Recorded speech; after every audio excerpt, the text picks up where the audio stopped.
কালু ইলেকট্রিকের উদ্যোগে পালিত হল স্বেচ্ছায় রক্তদান শিবির এবং স্বাস্থ্য পরীক্ষা শিবির। 21 এপ্রিল রবিবার দমদম ক্যান্টনমেন্টের অন্তর্গত নলতামোড় এলাকায় অনুষ্ঠিত হয় এই অনুষ্ঠানটি। অনুষ্ঠানে কর্ণধার জানিয়েছেন শনিবার অর্থাৎ 20 এপ্রিল চক্ষু শিবির এবং অঙ্কন প্রতিযোগিতার আয়োজন করা হয়েছিল কমিটির তরফে। এদিন অনুষ্ঠানে উপস্থিত ছিলেন একাধিক গণ্যমান্য ব্যক্তিত্বরা।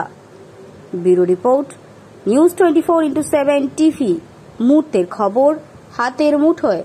আমি তো নিজের বক্তব্যই বলেছি কি ও কীরকম কর্মঠ ছেলে, এবং খালি এই রক্তদান শিবির বা স্বাস্থ্য শিবির বা বসে আঁকা প্রতিযোগিতা তার মধ্যেই সীমাবদ্ধ থাকে না। কোথাও কোনো যদি আপদ বিপদ আসে সেখানে কিন্তু সেই ছেলেটা ঝাঁপিয়ে পড়ে। এরকম ছেলে মানুষ আমি খুব কম দেখেছি যে নিজের জীবনের ঝুঁকি নিয়ে সে মানুষকে সহযোগিতা করছে। তার দুটো এক্সাম্পল আমি নিজে চোখে তো দেখেছি, যেটা বাজারে যখন আগুন লেগেছিল, জেলে যখন আসামিরা বিদ্রোহ করে জেল ভেঙে ওর বেরোবার চেষ্টা করেছিল, সেই সময় ও কীভাবে সমাজসেবামূলক কাজ করেছে, সিলিন্ডারগুলোকে বের করেছে। গোড়াবাজারে যখন আগুন লেগেছিল সেটা লাইনগুলোকে ডিসকানেক্ট করেছে। মানে অনেক এইরকম এক্সাম্পল আছে, যেটা এই দুটো আমি নিজে চোখে দেখেছি, সেইটা তোমাদেরকে বললাম।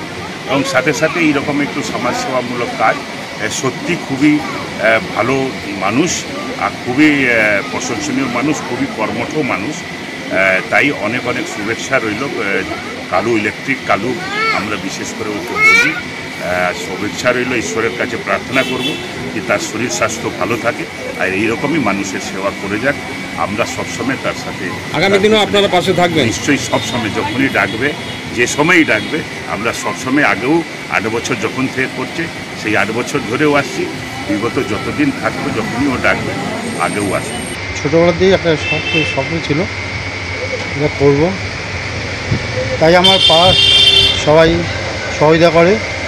বিশেষ করে আমাদের পৌরপিতা রবীন্দ্র কুমার দেরিয়া মশাই, আমার চেয়ারম্যান সাহেব, ওনার কাছে গেলে উনি যে কোনো মধ্যে পারমিশন দেয়। আমার ছোটো ভাইয়ের মতন ভালোবাসে। আমি চাই, আমি পূজাটা খুব একটা করি না। আমি সবসময় জন্য বলি গরিব মানুষ, দুস্থ মানুষ, মানুষের পাশে দাঁড়াও।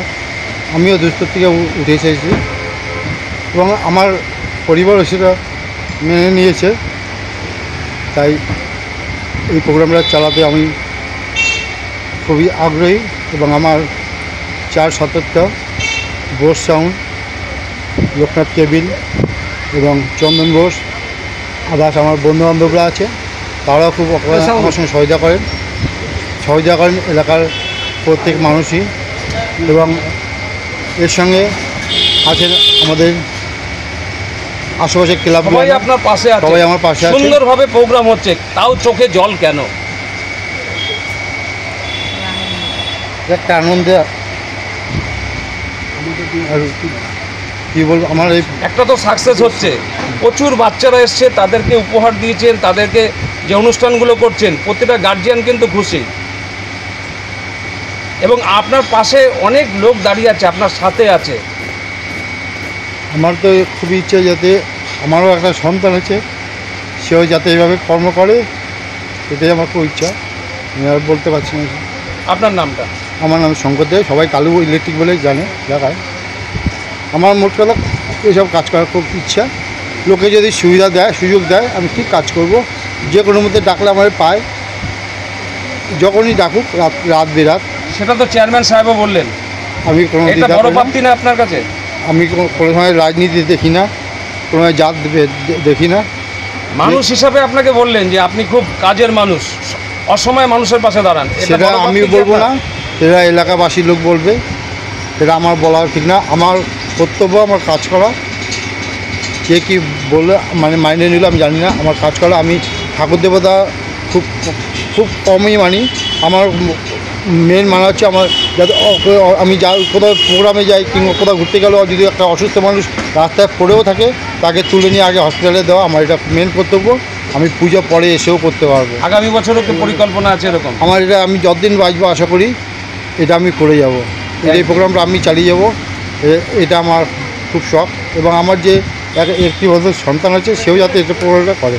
আর এদের কি বলবেন, এই আপনার পিছনে যারা আছে, আপনার পিছনে সবসময় সকাল থেকে এনারা আছে আমার কাছে। এনারা যখন ডাকি আসে, আমি খুব খুশি। এই জন্য প্রোগ্রাম তো একার দ্বারা হয় না, প্রোগ্রাম সবারই নিয়েই করতে হয়। যে যেইভাবে সুবিধা করে আমি তাতেই খুশি।